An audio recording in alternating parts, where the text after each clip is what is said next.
Hello students, आज की video में मैं आपको पढ़ाने वाली हूँ वॉल्डन इन्वर्जन, जिसे हम पिरामिडल इन्वर्जन भी कहते हैं। इसका मोस्ट इम्पॉर्टेंट केस है NH3 अमोनिया। अब देखिए, सबसे पहले मैं आपको कुछ इसके बेसिक्स पॉइंट बताऊंगी, उसके बाद में हम टनलिंग इफेक्ट के बारे में समझेंगे कि वॉल्डन इन्वर्जन क्यों होता है। सबसे पहले अमोनिया को डिस्कस करते हैं। NH3। As we know that ammonia has a lone pair। देखिए बच्चों, जब भी स्टेरिक नंबर 4 होगा तो आपका जो मॉलिक्यूल है वो वॉल्डन इन्वर्जन शो करेगा। How to calculate steric number? Steric number equal to bond pair plus lone pair. 1 2 3 4 equal to 4। तो हमारे अमोनिया का स्टेरिक नंबर क्या है? 4 है। देखिए, अगर मैं अमोनिया की साइड में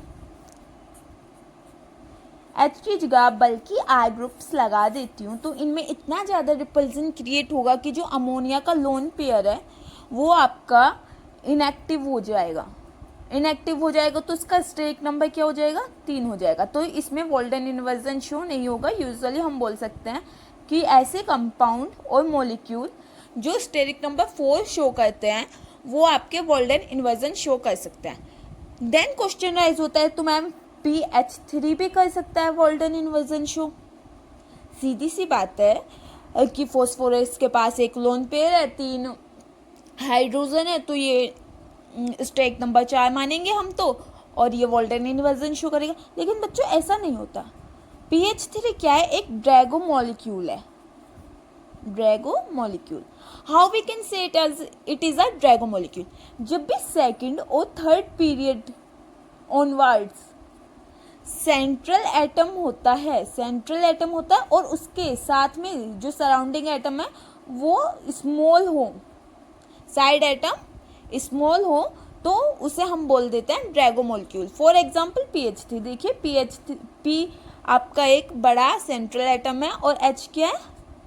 small side atom, surrounding atom. तो ये क्या बन गया? एक ड्रैगो मॉलिक्यूल हो गया। In case of NH3 is not a Drago molecule. क्यों नहीं है ड्रैगो मॉलिक्यूल? क्योंकि ये सेकंड और थर्ड पीरियड से बिलोंग नहीं करता है और ऑनवर्ड्स। क्लियर बच्चों? देन अब हम NH3 का अच्छे से स्ट्रक्चर समझते हैं। वॉल्डन इन्वर्जन भी आपको इसी से क्लियर हो जाएगा। देखिए, NH3 का हमें पता चल गया स्टेरिक नंबर तो 4 है। स्टेरिक नंबर 4 है, एक लोन पेयर प्रेजेंट है। तो जब हमारा स्टेरिक नंबर 4 होता है तो हमारा जो एंगल बनता है वो बनता है 107.5 डिग्री। अब देखिए, लोन पेयर और बॉन्ड पेयर के बीच में रिपल्शन शो होगा, जिसकी वजह से ये प्लेनैरिटी में आ जाएगा। जिसकी वजह से क्या करेगा? जो हमारे हाइड्रोजन्स हैं वो प्लेनर हो जाएंगे और जो इलेक्ट्रॉन है, लोन पेयर जो है, वो प्योर p ऑर्बिटल में प्रेजेंट होंगे। तो इस एंगल पे हमारे क्या रहेंगे? 120 डिग्री। आफ्टर दैट जो अमोनिया है वो इसकी शेप चेंज कर लेगा, मीन्स अम्ब्रेला की तरह उल्टा हो जाएगा, और उसे हम बोलते हैं वॉल्डन इन्वर्जन और इन्वर्टेड अम्ब्रेला।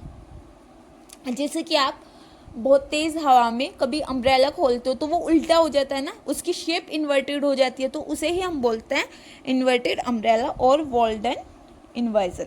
नेक्स्ट हम देखते हैं टनलिंग इफेक्ट। मतलब ऐसा हुआ ही क्यों? ये प्लेनर फॉर्म में गया ही क्यों? NH3 क्या है हमारा? Pyramidal in nature. देन जिसकी ट्रांजिशन स्टेट बन रही है वो प्लेनर बन रही है, फिर से ये क्या बन रहा है? पिरामिडल। देखिए बच्चों, मैं आपको एनर्जी से समझाती हूँ। एनर्जी लेवल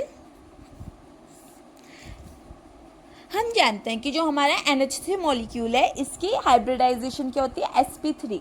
मीन्स इसमें S करेक्टर लेस है और P करेक्टर मोर है।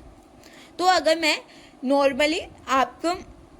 Normally energy level diagram draw करती हूँ तो देखिए, आपकी यहाँ कहीं 2s प्रेजेंट होगी और यहाँ 2p। क्लियर? 2 इलेक्ट्रॉन्स मैंने हम नाइट्रोजन की इलेक्ट्रॉनिक कॉन्फ़िगरेशन के अकॉर्डिंग 2s के 2 इलेक्ट्रॉन 1 2 3। नाइट्रोजन के पास 5 वैलेंस शेल इलेक्ट्रॉन होता है, काउंट कीजिए 1 2 3 4 5 हो गए ना पूरे। अब देखिए हमें क्या करानी है, हाइब्रिडाइजेशन करानी है इस मॉलिक्यूल की टू गेट स्टेबलाइज्ड। ठीक है, हाइड्रोजन के साथ बॉन्ड बनाएगा तो उसके लिए हमें हाइब्रिडाइजेशन करानी है, और जिसकी वजह से हमारा जो मॉलिक्यूल है वो स्टेबल हो जाए। तो हमने क्या देखा कि एस करेक्टर जो है वो कम है, पी करेक्टर ज़्यादा है। तो आपकी जो sp3 ऑर्बिटल होगी वो कहाँ, यहाँ लाई कर रही होगी कहीं पर, sp3 s 1 2 3। क्लियर। तो मैं s के इलेक्ट्रॉन यहाँ फिल कर देती हूँ 1 2 3। ये आपके sp3 हाइब्रिडाइज्ड ऑर्बिटल हो गई। इसी पोजीशन पर कहीं प्योर p ऑर्बिटल लाई कर रही होगी, प्योर p ऑर्बिटल। देखिए लो एनर्जी में होता है वो ज़्यादा स्टेबलाइज्ड होता है। अब हमने क्या किया कि 2s की एनर्जी इतनी बढ़ाकर इतनी कर दी, कितना गैप हुआ, इतना इंक्रीज हुआ है। तो जो 2s के लोन पेयर्स थे वो अनस्टेबल हो गए नेचर में, तो वो क्या करते हैं कि वो 2p में भी घूमने चले जाते हैं कि जब हम यहाँ तक आ ही गए हैं, आपने हमें डिस्टेबल कर ही दिया है, अब तो हम प्योर p ऑर्बिटल में भी घूमेंगे, जिसकी वजह से इसमें p करेक्टर आता है और आपकी प्लेनर ट्रांजिशन स्टेट का फॉर्मेशन होता है जिसमें 120 डिग्री एंगल होता है, रिपल्जन कम होता है, इनके बीच में बहुत ज़्यादा रिपल्जन फील हो रहा होता है, जो जब ये p ऑर्बिटल में जाता है तो रिपल्जन लेस फील होता है। अब देखिए सेकंड बात, अब मैं बोलने लगूँ आपसे कि जो एनर्जी गैप है इन दोनों का, एनर्जी गैप जो है वो तो स्मॉल है, स्मॉल एनर्जी गैप। जब भी आपको एनर्जी गैप स्मॉल मिलेगा तो ये जो लोन पेयर है वो p ऑर्बिटल में घूमने जाएगा, उसी इफेक्ट को हम बोल देंगे टनलिंग इफेक्ट। तो आपको 5 किलोमीटर ट्रैवल करना है, आपके पास 100 रुपीज़ है, सोचिए कि आपको 90 रुपीज़ का किराया देना है, तो आप 90 रुपीज़ पे कर दोगे। उसके बाद अगर आपका मन किया आप थोड़ा और आगे जाना चाहो, आपके पास 10 रुपये हैं, उनसे जा सकते हो। लेकिन अगर ऑलरेडी आपको 10 किलोमीटर कवर करना है और आपके पास किराया ऑलरेडी कम है, तो क्या आप आगे जाना प्रेफर करोगे? नहीं करोगे ना, वहीं पर स्टॉप हो जाओगे। ऐसे ही अगर हम ये गैप इंक्रीज कर दे तो ये वोल्डन इन्वर्जन शो नहीं होगा। इसलिए जब भी बल्की ग्रुप होंगे, बल्की ग्रुप प्रेजेंट होंगे, वोल्डन इन्वर्जन क्या होता है? वोल्डन इन्वर्जन लेस होता है। Fast Walden inversion means more basicity. Means देखिए जो इलेक्ट्रॉन है वो यहाँ जा रहा है, यहाँ जा रहा है, जल्दी जल्दी अपना जो लोकेशन है वो चेंज कर सकता है। अगर लोअर एनर्जी गैप है तो वो इजीली अवेलेबल भी होगा फॉर द डोनेशन, तो इसलिए हम बोलते हैं कि मोर बेसिक होगा अगर फास्ट वोल्डन इन्वर्जन है। लेकिन अगर स्लो वोल्डन इन्वर्जन है तो लेस बेसिक होगा। या स्टेरिक हिंड्रेंस इंक्रीज हो रहा है। सपोज मैं अमोनिया ग्रुप में ये जो ग्रुप है हाइड्रोजन की जगह रिप्लेस करके बहुत ज़्यादा बल्कियर ग्रुप लगा दूँ, तो क्या लोन पेयर इजीली डोनेट कर पाएगा आपका अमोनिया? नहीं कर पाएगा।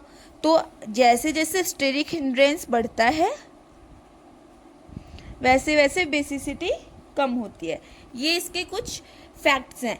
देखिए जब भी आप अमोनिया का केस डिराइव करोगे बेसिसिटी पर, तो आपको ये चेक करना होगा लिक्विड फेज में है, गैस फेज में है, क्योंकि वोल्डन इन्वर्जन का ज़्यादा इम्पैक्ट नहीं पड़ता है बेसिसिटी पर। Thank you for my videos, like share and subscribe my channel.